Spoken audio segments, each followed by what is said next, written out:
안녕하세요. 반갑습니다. 주식강의 그대에게 이정열입니다. 자, 두산 에너빌리티 브리핑을 드리도록 할 텐데, 굉장히 좀 안타까운 상황들입니다. 우리 사우디 정상회담도 좀 놓쳤지만, 웨스팅하우스의 이 폴란드 원전까지 좀 뺏기게 생긴 상황이라서, 두산 에너빌리티가 지금 기대를 하고 있는 것들은 원전에 대한 수주, 그러니까 온핸드 수준이라고 잡고 있는 수주라고 할 수 있을 것 같은데, 일단은 수주가 좀 증가돼야 됩니다. 지금 이제 소식들을 좀 보니까 웨스팅하우스 뭐 특허 내관 터졌다, 원전 수출 빨간불, 뭐 공약 막히나, 뭐 폴란드 웨스팅하우스 선정 가능성이 크다. 다른 건 떠나서 이게 좀 걸리더라고요. 원전 사업자 미국 에너지부 만난 뒤에 밝혀가지고 미국 안보 파트너라는 사실 무시 못한다.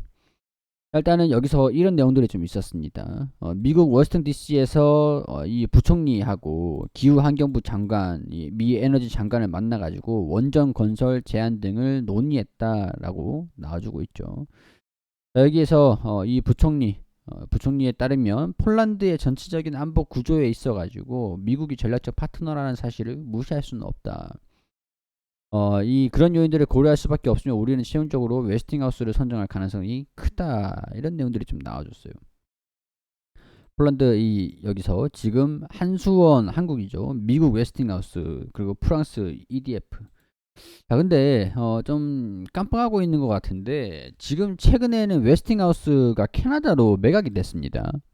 물론 이제 공장 같은 것들은 미국에 좀 있을 수는 있겠지만 이게 원전 수주가 좀 어떻게 될지는 까봐야 아는 거예요. 뭐 웨스팅하우스가 있다가 했다가 하청으로 이제 전부 다 웨스팅하우스가 하기보다는 하청으로 한국으로 좀 내려줄 수 있을 가능성들도 좀 있습니다. 그렇기 때문에 지금은 좀 이런 우려감들이 좀 반영이 되고 있다라고 보시면 좋을 것 같은데, 자, 일단 뭐 이 내용들이 웨스팅하우스의 수주가 안 갈 것이다라고 얘기하는 건 아니지만 파산했던 미 웨스팅하우스 11조 원의 매각, 사실 우리 폴란드 입장에서 봤을 때는 이 웨스팅하우스가 파산했었기 때문에 이 공사 수주할 수 있는 이 금액, 공사 수주 금액을, 그러니까 공사를 시공할 수 있는 이 자금 조달을 할 수 있을 것인가, 이거를 좀 판단해줬으면 좋겠다라고 저 개인적인 바람이긴 합니다.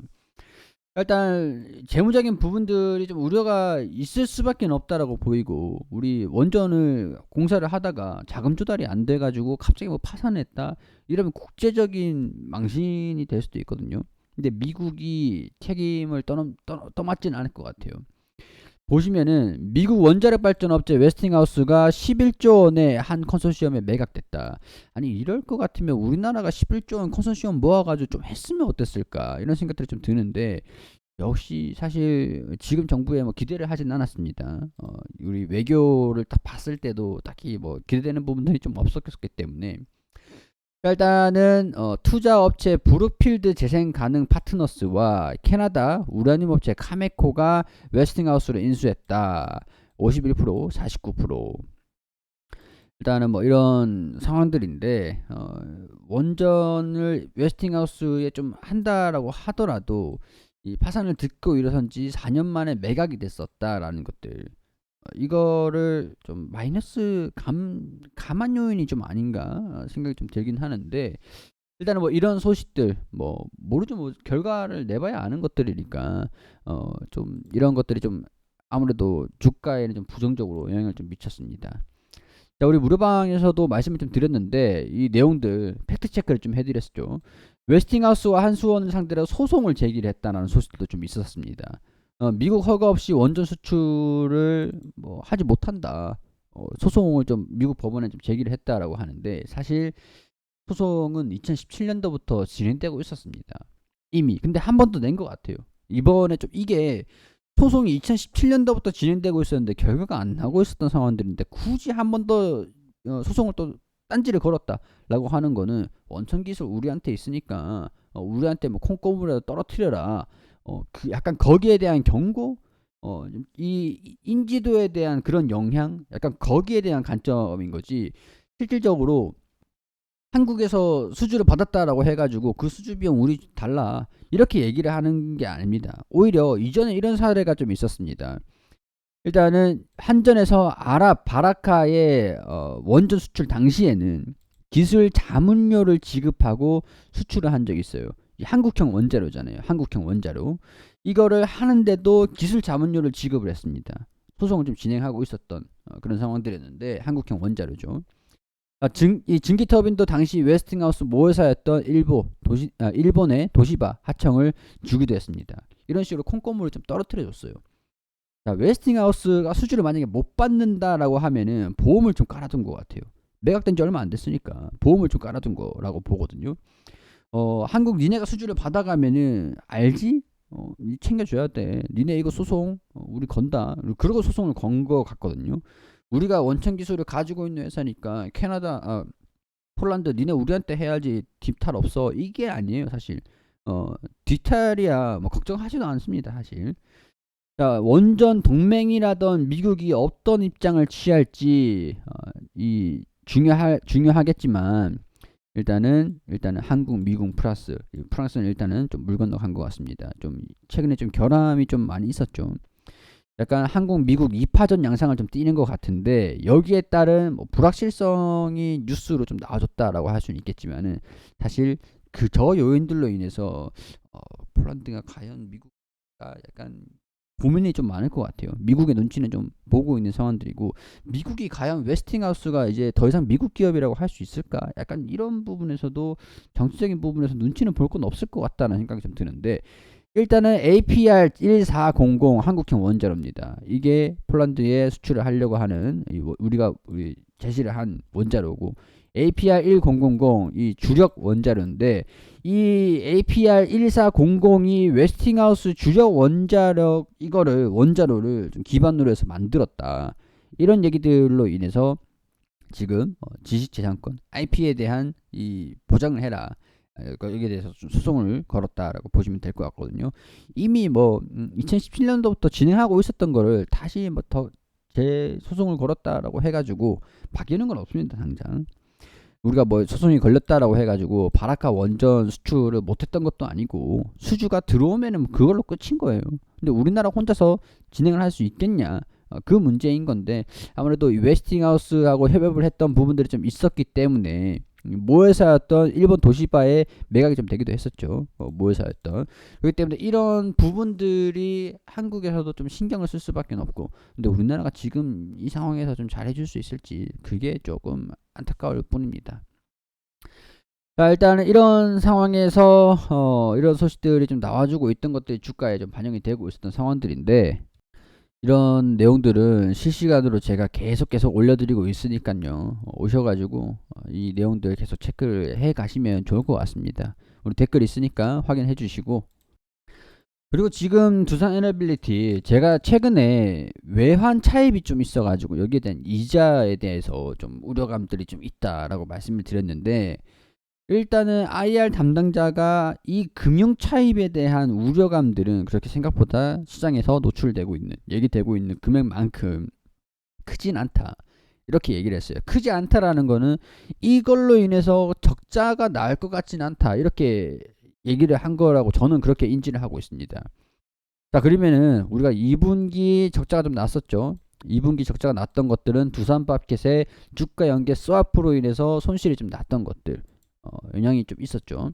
그리고 3분기에 이게 두산밥켓의 주가 연계 스와프 영향이 없다라고 하면은 외환 차입금이 리스크인데 영향이 크지 않다라고 하면 이번에 매출 그리고 영업이익의 단기순이익의 회복세 3분기 실적 한번 기대를 좀 해볼 수 있지 않을까 이런 생각들이 좀 드는데 이거는 실질적으로 좀 까봐야 아는 것들이기 때문에 어떤 변수로 반영이 됐는지 사실 지금 상황에서는 좀 불확실합니다. 그렇기 때문에 실적이 좀 잘 나오긴 할 것 같다라고 예상을 하면서 어느 정도 규모가 나올 것이냐 이것도 중요하니까 실적 발표를 하는 것들을 보고 또 이제 분석을 좀 해드릴 수 있도록 할게요. 역시나 우리 무료방에 그냥 링크 클릭하시면 들어올 수 있거든요. 무료방에다가 실적 발표를 한다라고 하면은 바로 이제 분석해서 올려드리도록 할 테니까 미리 받아보고 영상 말고 미리 확인하고 싶으신 분들은 들어오셔가지고 보시면 좋을 것 같아요. 또 이런 얘기들이 있습니다. 두산 오너가 지주사 주식을 매입을 했다. 두산 매입을 했다는 거겠죠. 두산이 있잖아요. 우리가 실적에 대한 부분들을 체크를 좀 해보면 물론 이제 두산의 또 이제 반도체 그 또 어디였죠? 테스나죠, 테스나. 자, 두산 테스나도 있고 두산 로보틱스도 있고 별개적인 사업 부분들이 부각을 좀 받긴 했어요, 최근에는. 그리고 물론 두산 에너빌리티의 지분도 이때 매각을 하면서 두산 에너빌리티의 고가 약간 밸류에이션에 대한 부담들, 이런 것들이 조금 시장에서 부각이 됐었는데, 두산 같은 경우에서 실질적으로 캐시카우 역할을 하는 게 누구냐? 자, 두산의 2분기 실적을 보면은 얘도 적자가 났어요. 지배주주 순이익이 적자가 났단 말이에요. 자, 두산 에너빌리티도 보면은 두산 에너빌리티도 2분기에 적자가 좀 났죠. 우리가 지분 관계를 볼 필요가 있을 것 같은데, 두산의 실질적인 캐시카우 같은 경우에서는 두산 에너빌리티 그리고 두산 밥켓이 됩니다. 그러니까 우리가 연결 실적이라고 하잖아요. 우리 여기 보면은 별도가 있고 연결이 있는데, 두산에 보면은 연결 실적으로는 적자가 났어요. 적자가 났고 이 별도 실적으로는 흑자가 났습니다. 이게 무슨 얘기냐? 영향이 있었다라고 볼 수가 있겠죠. 이 3분기에는 영업이익이 좀 잘 나오지 않겠나라고 보고 있으니까 두산 에너빌리티도 잘 나오지 않을까, 우리 간접적으로 예측을 해볼 수 있는 거예요. 지배구조에 대한 부분들을 우리가 보면은 두산, 물론 이제 계열사들이 쭉 많은데 이 와중에서 중간 지주사다. 이게 두산 에너빌리티예요. 두산 에너빌리티. 자, 그 다음에 두산 에너빌리티에서 퓨얼셀이 있고 팝캣이 있습니다. 캐시카우 역할을 하는 것들은 팝캣에서 연결돼서 두산 에너빌리티고 올려주는 거거든요. 연결로 올려주는 거예요. 그러니까 두산의 실적이 잘 나오면은, 안 나오면 두산도 안 나오고, 잘 나오면 잘 나오는 약간 그런 구조거든요. 두산 에너빌리티가 중간 지주사기 때문에, 물론 계열사들 테스나도 있고 로보틱스도 있습니다. 결국에는 실적이 잘 나야 잘 난다. 두산 혼자서 같이 갈 수는 없는 그런 구조라는 거 우리가 이해를 하실 필요는 있을 것 같습니다. 두산 에너빌리티에 대한 실적에 대한 부분들, 우리 두산 같은 경우에서도 3분기 실적에 대한 전망들은 나쁘지 않은 상황들이니까요. 이 별도에 대한 부분들은 안 나와 있는데 연계 실적으로는 대충 예상치가 좀 나와 있습니다. 두산 밥캣도 이번에 실적이 좀 잘 나올 것 같다라고 예상을 하고 있어요. 두산 밥캣, 우리 제일 밑에 있는 두산 에너빌리티의 실질적인 캐시카우라고 했습니다. 약간 환차익에 대한 부분들, 매출엔 변화는 없다 그래도 이 지배주주 순이익이 좀 증가될 거다라고 기대를 하고 있는 게, 두산 밥켓이 지금 미국에다가 지금 판매를 하고 있잖아요. 점유율이 높잖아요. 그러니까 판매가 조금 덜 됐다 그래도 환수익 달러가 강세 흐름대로 보여주고 있으니까 환수익이 좀 나오지 않을까? 약간 이런 부분들 기대를 하고 있다라는 거. 그렇다고 하면은 두산 에너빌리티의 연계 실적으로 좀 올라갈 거다라고 보시면 될 것 같아요. 이번 3분기 실적들 좀 기대를 해보면 될 것 같은데, 지금 아무래도 좀 원전에 대한 부분들 좀 영향이 좀 있는 상황들이니까 우리가 이런 리스크들은 좀 있다라는 것도 인지하시면 될 것 같고, 지주사 매입을 한다 이런 얘기들이 좀 있는 상황들인데, 이거 결국에 9년 만에 50억 원 장난하는 것도 아니고 50억 원 무슨 1,500도 아니고 하여튼 저가 매수라는 해석도 있지만 전통적으로 현재가 번갈아가는 그룹 회장을 맡아온 문화가 깨지는 것 아니냐. 결국에는 그러면은 이게 두산 지분 매입, 그럼 경영권 분쟁으로 발생이 된다.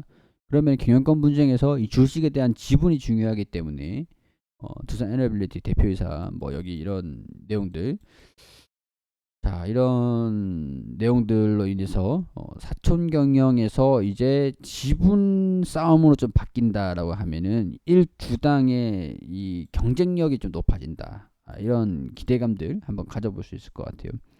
근데 사실 실질적으로 지금 50억 원, 시가총액이 지금 1조 2천짜리에 50억 원, 적은 금액은 아닌데, 쉽게 얘기하지만 가벼운 금액은 아니에요. 저도 지금 당장 우리가 1억이 있니 없니, 지금 물가로는 1억이 하여튼 여기까지. 하여튼 간에 50억 원 그렇게 좀 아쉬운 수준이긴 한데, 그래도 이거라도 어디겠습니까? 원전에 대한 우리가 불확실한 그런 찌라시까지는 아닐 것 같고, 일단 이런 부분들이 영향을 좀 받았다, 이렇게 이해를 하시면 좋을 것 같습니다. 두산 에너빌리티 가지고 계시는 분들은 무료방에서도 계속 안내를 드리고 있고 분석 자료들 계속 올려드리고 있으니까요, 무료방에 들어오셔가지고 함께 하시는 것도 좋을 것 같습니다. 구독 한 번씩 부탁드리고 저는 여기서 인사드릴 수 있도록 할게요.